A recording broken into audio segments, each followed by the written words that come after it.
Have you ever seen a child completely lose it in public and felt every pair of eyes turn toward you? And in the meantime, your heart starts racing, your mind shouting, "Please, not here." But what if I told you that tantrum is not a misbehavior? It is an emotional hunger. Now, to connect the dots, in our last episode, we talked about the surprisingly tricky side of praise. How saying good job too often can actually backfire, slowly chipping away at your child's inner motivation and sense of self.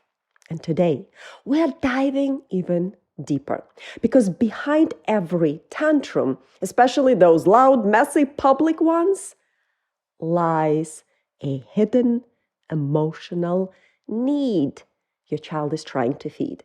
So next time, I will take you inside a story that changed everything for me. It happened in the produce aisle of Whole Foods. And what I witnessed that day completely reframed how I see tantrums. You see, it's not about control. It's not even about the behavior. It's about connection.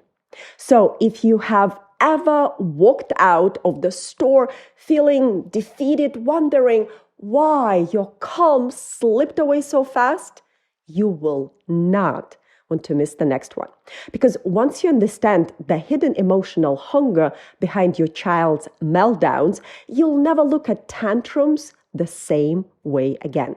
So join me in the next episode and discover the story that reveals what your child is really asking for when the world feels too big and all they need is you. See you next time.